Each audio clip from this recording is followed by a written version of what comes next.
Hello everyone and welcome to this pre-match analysis of the round 22 clash between Geelong and Collingwood. So this game looks really interesting just to the naked eye, being Geelong the reigning premiers, still trying to keep in touch with the 8 and secure their spot for finals this season, and then Collingwood having lost Nick Daicos to a tragic injury for him, so he'll be out for about 6 weeks roughly. So they're going to lose him for the rest of the season and start of the final series as well. And he's been leading a lot of their statistical categories himself, and also leading the league, or being close to, in a lot of other areas also. So it's a big loss for them. Of course, Geelong will be without Tom Hawkins, which is, I think, an even bigger loss for them. That will have more of an impact on Geelong than losing Nick Daicos will have on the Magpies, I feel. But without further ado, we'll get into some of the statistics that I found quite interesting and where there was a bit of a gap between both sides. Apologies if I sound a bit stuffy, I'm just got a bit of a cold at the moment, but I'll try my best to sound clear. But we'll take a look at the clearances first. As we can see, Geelong are a very weak clearance team. Centre clearance wise, they sort of sit about even. They give up just as much as they win, but stoppage clearance wise, we can see that they lose about 2.5 per game. Whereas Collingwood, on the other hand, they're about even for stoppage clearances. Now, we know Collingwood are not a huge clearance team. They don't really depend on that a lot, which I think makes this even more of an advantage for Collingwood playing a team in the Cats that are very weak at the clearances. Because obviously, Collingwood aren't strong in there. Every time they do play a team that's weak at clearance, that's an extra boost that they get because they don't have to fight and intercept the ball at half back, which they're so good at doing. They don't have to win too many intercept ground balls as well. They can or put a lot of pressure on, they can just win the footy first and go from there. So it's a big advantage for Collingwood to come up against a team that's quite weak around the clearances. As we can see, clearances have a big impact on scoring. So this is ranked against goals. We can see goals on the y-axis, and then stoppage clearances, and then just clearances overall. On the x-axis, we can see the trend line. It's quite positive for teams across the league, that clearances positively affect goals per game, or goal difference per game. So it's pretty much the same, stoppage clearances and clearances in general. Collingwood will have a big advantage there, considering the Cats aren't very good in that area. And with Blicavs going down, they sort of lose that bit of flexibility in the midfield in terms of ruck, and also being able to win clearances from the ruck position. So this could have a big impact on the Cats. Expect Collingwood players like Tom Mitchell maybe to have a bounce back game. They might chuck Jack Crisp in there. He can win some clearances and drive the ball forward with a bit of speed. So look for Collingwood to win sort of the in and under battle.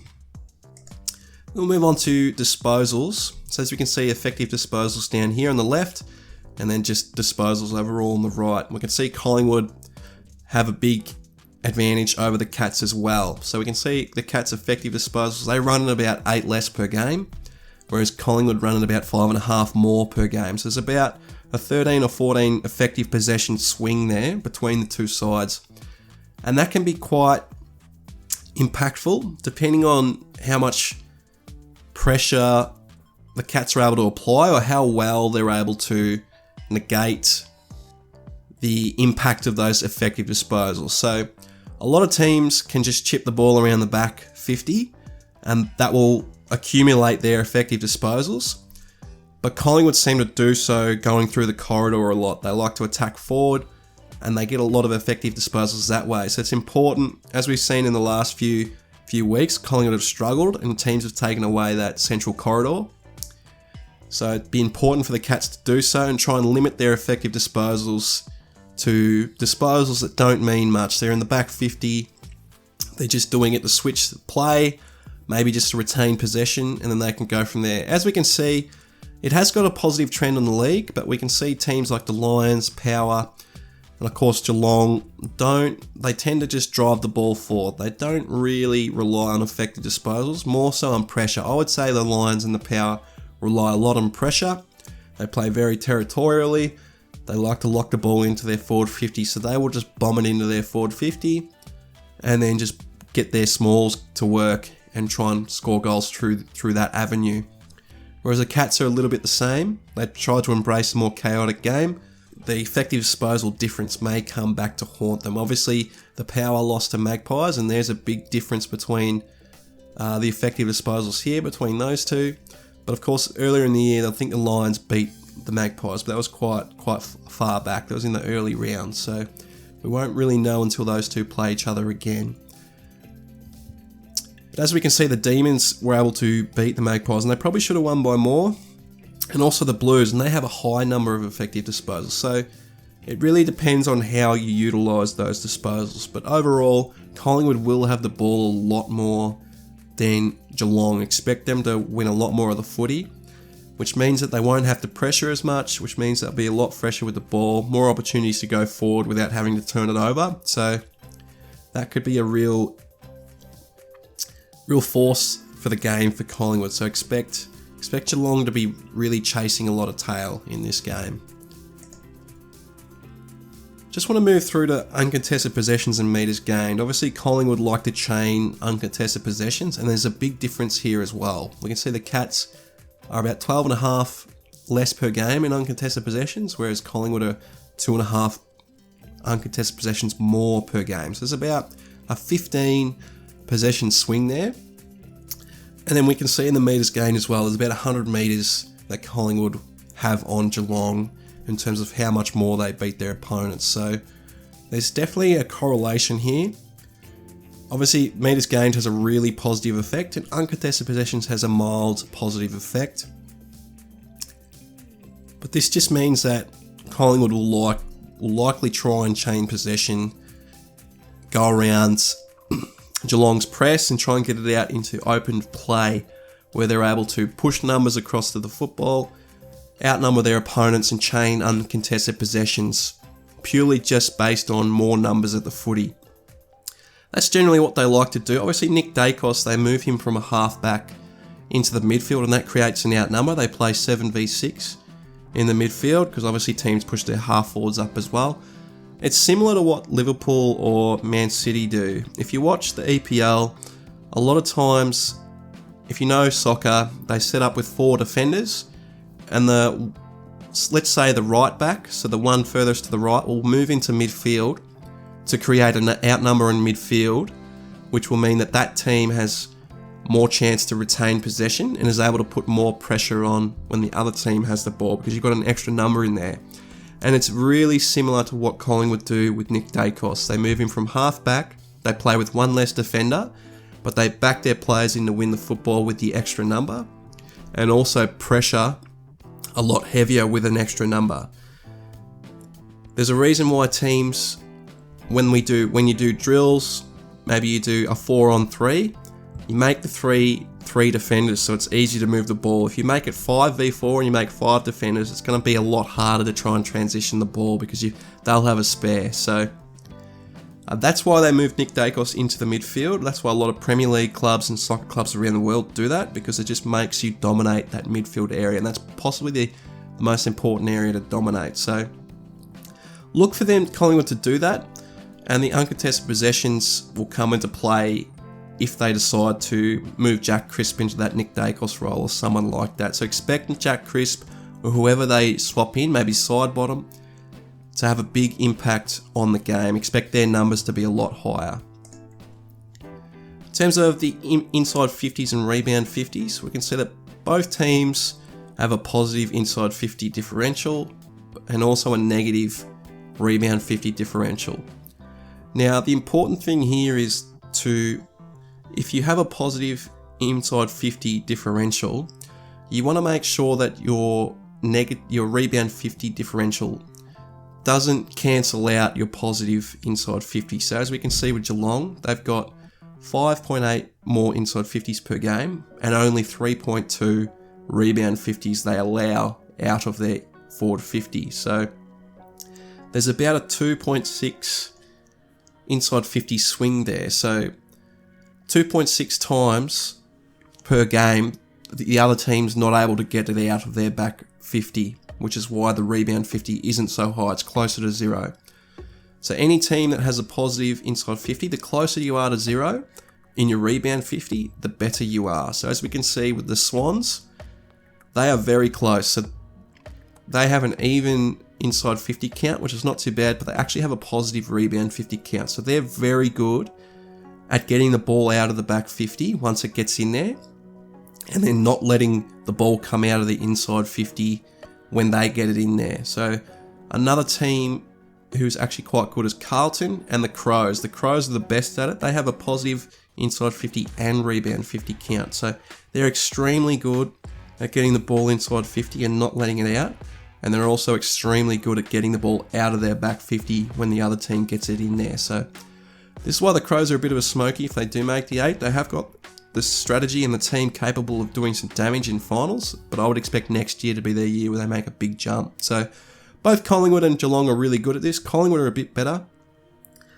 So I'd say this is where there's clearances and uncontested possessions and things will come into play.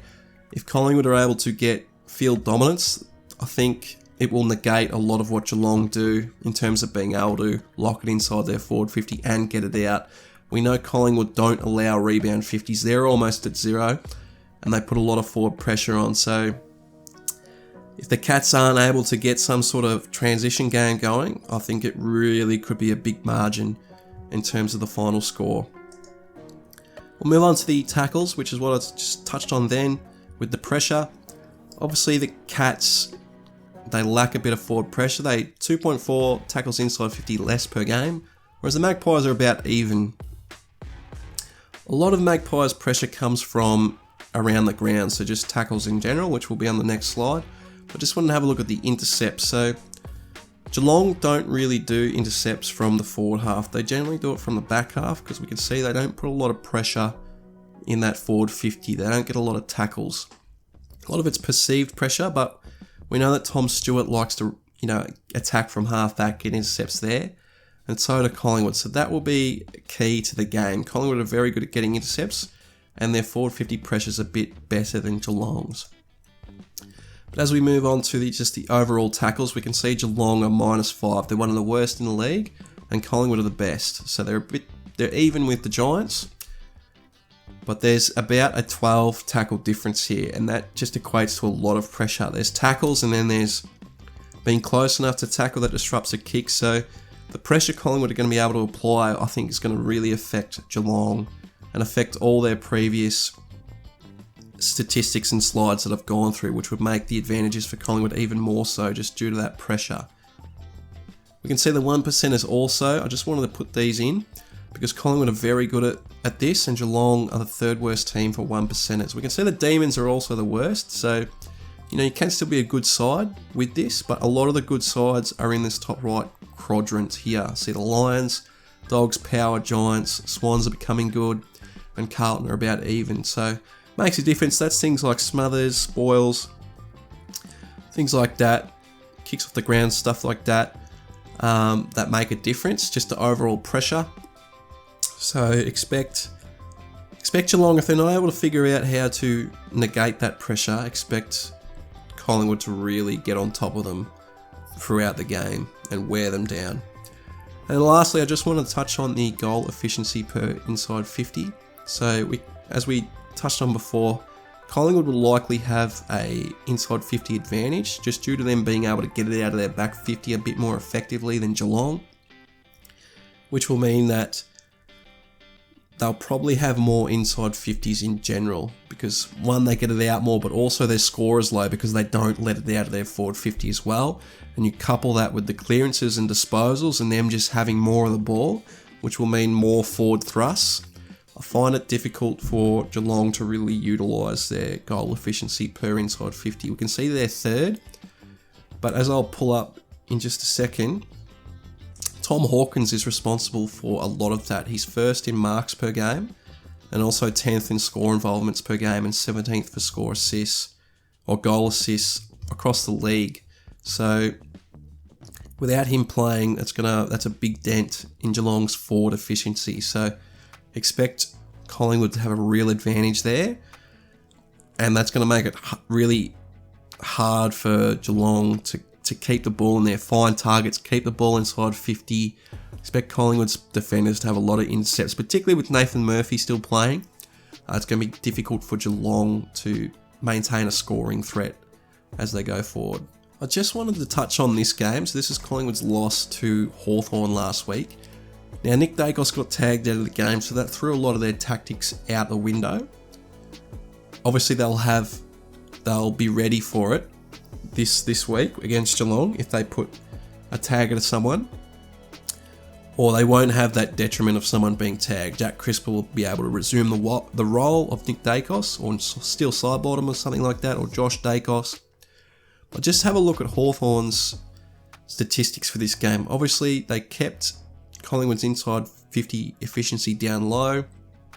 They also outpossessed them completely by about 100 possessions, which of the pass, Collingwood play a lot like Richmond. Of the pass that worked during the home and away season, if you're able to just maintain possession with a lot of marks, as we can see, they had 139 marks to 76. That really starves Collingwood of any chance to score. If you don't have the ball, you can't really score. As long as you use the ball well enough, you can get chances to score yourself. So as we can see, Hawthorn won by about 30 points, so it's quite a good win in the end. But it really came down to the uncontested possession statistics, which is why I brought it up, because if Geelong are able to go back to what they used to do and really chain a lot of uncontested possessions, a lot of marks, just not allow Collingwood to really get the ball or get it at a stoppage. Obviously, Collingwood will have a bit of an advantage at stoppage, just due to the stats. If you're able to just maintain possession, move it forward, I think Geelong could stand a chance in this game. But as the stats showed me, it looks like Collingwood will probably come out victorious. I would say it could be around a 4-goal win. I don't know if it's going to be terribly close. It will take a lot for Geelong, a lot to go right for them to keep this game close. If they were to win, it would be a very small margin. I think Collingwood could be anything from 4 to 8 goals. I really think this could be a bit of a blowout game, despite people maybe thinking it could be close. But that's just my predictions. Obviously, if you watched this before the game, you've got any thoughts, definitely chuck them in the comment section below. And of course, they're only predictions. They don't always come true. If you watch this after the game and something I've said has gone completely the other way, definitely chuck it down, because it just creates good discussion. And I'm always happy to be proven wrong. But if you've enjoyed the video, please do subscribe to the channel, and I hope your team has a great game on the weekend.